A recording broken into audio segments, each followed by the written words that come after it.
Hello students, welcome back to my YouTube channel. तो आज के इस वीडियो में हम लोग देखेंगे क्लास 10th मैथ का चैप्टर 3 का ऑल फॉर्मूला। चैप्टर 3 यानी कि दो चर वाले रैखिक युग्म समीकरण वाला चैप्टर। ठीक है, तो उसका ऑल फॉर्मूला हम लोग आज डिस्कस करेंगे। एंड हमारा ये सीरीज चल रहा है क्लास 10th के मैथ के बुक का ऑल फॉर्मूला का, तो इसका प्लेलिस्ट बना हुआ है, आप लोग जाके जरूर चेक कीजिए। तो आइए स्टार्ट करते हैं।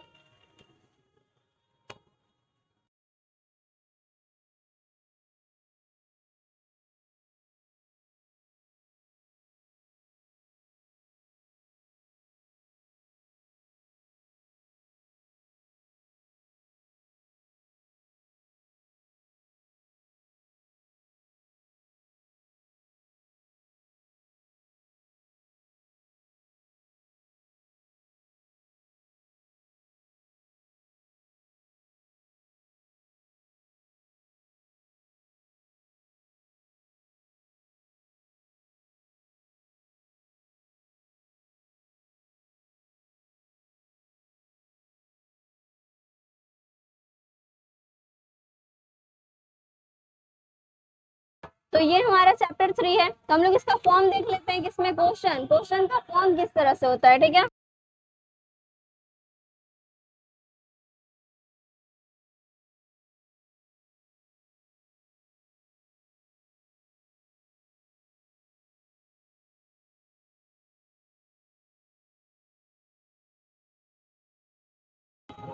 तो इस तरह से इस चैप्टर में हमारा क्वेश्चन का यानी कि 2 इक्वेशन दिया हुआ रहेगा, तो इस तरह से उसका फॉर्म होता है।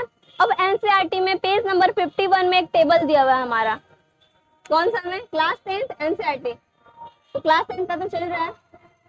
एनसीईआरटी में पेज नंबर 51 में एक टेबल दिया हुआ है, यानी कि एक सारणी दिया हुआ है। उसको आप लोग अच्छे से लिख कर उसको याद कर लीजिएगा। उस सारणी को थोड़ा सा हम लोग यहाँ पे डिस्कस करते हैं एकदम ब्रीफ में कि क्या है क्या नहीं है। तो अगर हम लोग को दिया हुआ है A1 बटा A2 बराबर है B1 बटा B2 के, मीन्स कि यहाँ पे जो नंबर रहेगा और यहाँ पे मतलब x का कोफिशिएंट जो है एंड x का कोफिशिएंट मतलब कि A1 और A2 जो है वो बटा में करके बराबर होगा B1 और B2 के साथ, तब हमारा क्या होगा? तुम्हारा प्रतिच्छेद करेगा, प्रतिच्छेद करता है और इसका एक हल होगा।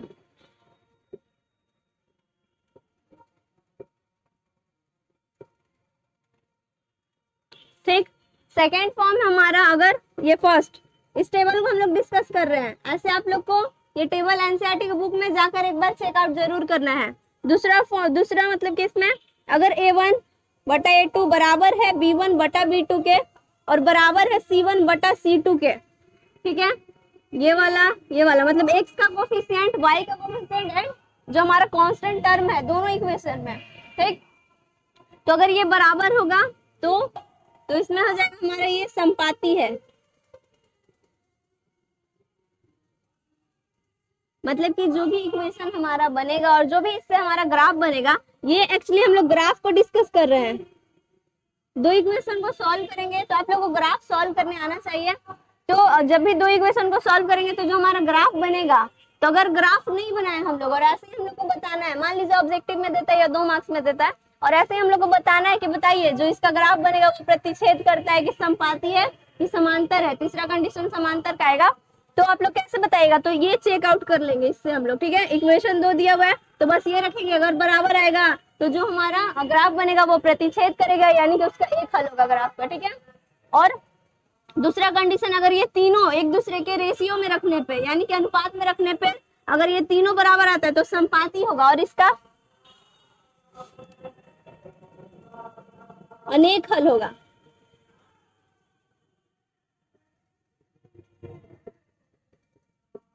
अनेक हल होगा हमारा। अगर A1 बटा A2 बराबर है B1 बटा B2 के, लेकिन बराबर नहीं है C1 बटा C2 के, तब क्या होगा? तब हो जाएगा हमारा जो भी हमारा ग्राफ बनेगा वो समांतर जाएगा। दो लाइन जो ग्राफ में हम लोग खींचेंगे वो समांतर होगा। बिना सॉल्व के ग्राफ को सिर्फ इससे हम लोग बता सकते हैं। ठीक है, तो समांतर होगा और इसमें कोई हल नहीं होगा हमारा, ग्राफ समांतर आएगा और कोई हल नहीं होगा। ठीक है, इसे आप लोग नोट डाउन कर लीजिए। तो ये हमारा दो चर वाले रैखिक युग्म समीकरण का हमारा फॉर्म होता है कि आपको दो समीकरण दे देगा, उसमें एक्स होगा, वाई होगा, सी होगा, मतलब कि दो समीकरण को मिला के दे देगा। तो अगर ग्राफ वाला कॉन्सेप्ट आता है, अगर आप लोग को क्वेश्चन आता है कि बिना ग्राफ बनाए, ऑब्जेक्टिव में पूछता है बोर्ड में और पूछा भी है बहुत बार, ठीक है, तो अगर बिना ग्राफ बनाए बोलता है कि अगर दो समीकरण दे दिया और आपसे पूछता है कि बताइए ग्राफ कैसा होगा, उसमें एक हल होगा, अनेक हल होगा कि कोई हल नहीं होगा, ठीक है, ये भी पूछ सकता है। ये आपसे पूछेगा कि बताइए प्रतिच्छेद करेगा कि संपाती होगा कि समांतर होगा। प्रतिच्छेद करने का मतलब कि एक दूसरे को काटेगा, ग्राफ काटता है, ठीक है। संपाती का मतलब कि एक दूसरे पे ही आ जाएगा, एक पे एक आ जाएगा, मतलब एक ऐसे गया तो दूसरा भी ऐसे ही चला गया, ठीक है। या फिर और मैं अच्छे से बताऊं तो अगर मान लीजिए ये हमारा ग्राफ है, ठीक, तो एक ऐसे जा रहा है तो दूसरा भी उसी पे गया, तो इसे हम लोग संपाती बोलते हैं। और अगर प्रतिच्छेद, तो मान लीजिए ये हमारा ग्राफ है, एक ऐसे जा रहा है तो दूसरा ऐसे जा रहा है, काटते हुए चलेगा, या और करके ये हमारा ग्राफ है, तो अगर एक ऐसे गया तो दूसरा ऐसे आ गया, एक दूसरे को काट रहा है, तो उसे हम लोग बोलेंगे प्रतिच्छेद। और समांतर का मतलब कि अगर ग्राफ है, एक ऐसे जा रहा है तो दूसरा भी ऐसे जा रहा है, मतलब समांतर यानी पैरेलल होगा, ठीक, तो उसमें कोई हल नहीं हो जाएगा। कंडीशन क्या है, अगर a1 बटा a2 बराबर होगा b1 बटा b2 के, ये a1 b1 क्या है, इक्वेशन दे देगा, उस पर आपको जो भी नंबर होगा आगे का, उसे हम लोग a1 बोलेंगे, b1 बोलेंगे, a2 बोलेंगे, b2 बोलेंगे, ठीक है, और लास्ट वाले को c1 c2, ठीक, ये कंडीशन फॉलो करता है। तो ये होगा अगर a1 बटा a2 और बराबर होगा b1 बटा b2 के और बराबर होगा c1 बटा c2 के, तो अनेक हल होगा, संपाती हमारा ग्राफ बनेगा। एंड ये थर्ड इक्वेशन मतलब थर्ड कंडीशन है, तो हमारा समांतर हो जाएगा एंड कोई हल नहीं होगा, ठीक, इतना आप लोग नोट कीजिए। एंड इसके बाद दूसरे फॉर्मूलाज पर हम लोग चलते हैं। दो इक्वेशन दिया हुआ है हमारा, तो इसमें हमारा दो वेरिएबल दिख रहे हैं, एक x है एक y है, तो इन दोनों इक्वेशन को सॉल्व कैसे करेंगे, यानी कि क्वेश्चन हमारा पूछ सकता है कि ये दोनों इक्वेशन देकर कि x और y का वैल्यू निकालिए। तो तीन तरीका होता है, यानी तीन मेथड होता है हमारा x y का वैल्यू निकालने के लिए, ठीक है। तो दो जो भी हमारा मेथड है उसमें हम लोग सिर्फ जानेंगे कि कौन सा विधि है, किस विधि से हम लोग दोनों इक्वेशन को सॉल्व कर सकते हैं, उसमें हम लोग सॉल्व नहीं करेंगे। अगर आपको सॉल्व इसका चाहिए हो तो आप लोग कमेंट में बताइएगा, मैं उस पर भी वीडियो बनाऊंगी, आपको उसका सॉल्व भी अच्छे से बताऊंगी, ठीक है, लेकिन पहले आप लोग कमेंट कीजिएगा तब ठीक। एंड इसका तीसरा मेथड जो है वो हमारा है ब्रज गुणन विधि, जिसमें हमारा फॉर्मूला है, तो वो हम लोग फॉर्मूला भी डिस्कस करेंगे। आइए, तो फर्स्ट है हमारा विलोपन विधि।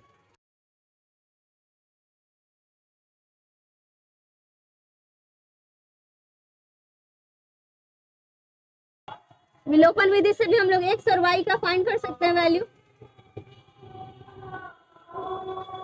सेकेंड है हमारा प्रतिस्थापन विधि।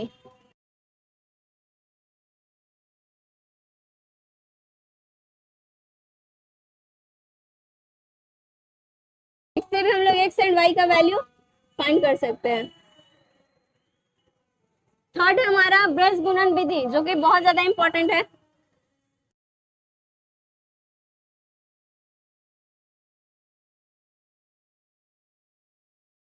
तो इसमें हमारा फॉर्मूला है, तो आइए हम लोग उसको डिस्कस कर लेते हैं एक अलग अंदाज में, ठीक है, तो आपको वो मैं फॉर्मूला याद भी करवाऊंगी।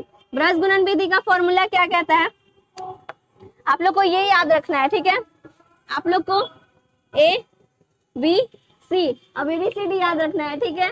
तो पहले हम लोग BC चलेंगे फर्स्ट स्टेप में, सेकेंड में हम लोग चलेंगे CA, ठीक है, और थर्ड स्टेप में हम लोग चलेंगे AB। ये याद रहेगा आपको, ये फॉर्मूला आप लोग आसानी से बना सकते हैं। तो पहले करेंगे x बटा बराबर y बटा बराबर फिर 1 बटा, ठीक। तो आइए देखते हैं ये फॉर्मूला कैसे लिखेंगे। फर्स्ट में हमारा है BC, ठीक है, तो BC माइनस फिर लिखेंगे क्या BC ना, तो BC लिख लेना। अभी मैं ट्रिक आपको समझा रही हूँ, ये ट्रिक है याद करने का ट्रिक, पूरा फॉर्मूला लिख के फिर बताऊंगी भी। तो फर्स्ट क्या BC, तो BC माइनस BC। सेकेंड क्या हमारा CA, C से A पे आ रहा है तो CA, तो CA माइनस CA। थर्ड क्या हमारा AB, तो AB minus AB, AB minus AB। अब क्या करना है हम लोग को 1 2 2 1 1 2 2 1 ये करना है, ठीक है। तो 1 2 2 1 फिर 1 2 2 1 1 2 2 1 समझ में आया? ये है हमारा ब्रज गुणन विधि का फॉर्मूला। तो आइए देखते हैं। तो पहले ऊपर x लिख लेंगे बटा में b1c2 माइनस b2c1। अब कैसे जानेंगे कि b1 कौन सा है? तो y के आगे का कोफिशिएंट, मतलब y का कोफिशिएंट, y के आगे जो भी नंबर रहेगा उसको हम लोग b1 बोलेंगे। तो b1 माइनस में b1 गुना में c2, इसके बीच में गुना है, ठीक है, सबके बीच में गुना है, याद रखना है, और सबसे बीच में माइनस है, ठीक।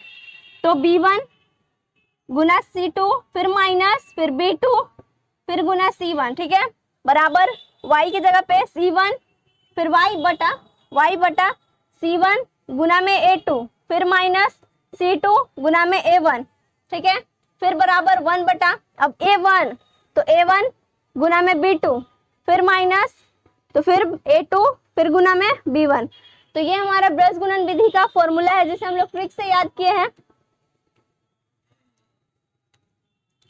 ये बहुत ज्यादा इंपॉर्टेंट है, इसे आप लोग अच्छे से याद रखें। एंड ये जो भी है विलोपन विधि, प्रतिस्थापन विधि, तो आपको इसका मेथड देख लेना है एंड याद रखना है, ठीक है। तो मेथड आपको मैं इस वीडियो में नहीं बताऊंगी क्योंकि ये फॉर्मूला का सीरीज चल रहा है, ठीक। और इसमें एक और हमारा है, इसमें आप लोग को ग्राफ भी याद रखना है, ठीक है। मैथ में 5 नंबर में ग्राफ आता है जो इसी चैप्टर से है, ठीक। अगर आप लोग बोलेगा तो मैं आपको ग्राफ बना के दिखाऊंगी कॉपी पे, ठीक है। तो कमेंट करके बताइएगा कि आपको ग्राफ चाहिए कि नहीं चाहिए। ग्राफ 5 नंबर में क्लास 10th में आउट है कि 5 नंबर में ग्राफ आएगा, ठीक है, तो वो इसी चैप्टर से है। तो इसमें हम लोग सिर्फ फॉर्मूला बता रहे हैं, इसलिए हम लोग ग्राफ डिस्कस नहीं करेंगे, लेकिन आप लोग ग्राफ भी देख लीजिएगा। तो इसका एक बहुत ज्यादा इंपॉर्टेंट पार्ट ग्राफ 5 नंबर में आउट है, आता ही है।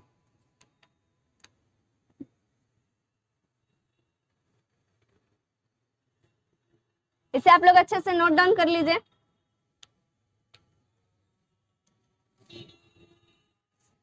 तो इसी के साथ हम अपने वीडियो को समाप्त करते हैं।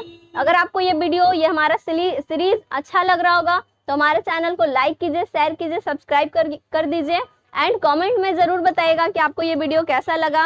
और अगर आपको बहुत अच्छा लग रहा है तो अपने फ्रेंड्स के साथ जरूर शेयर कीजिए इसे एंड हमारे चैनल को सपोर्ट कीजिए। Thank you, bye bye.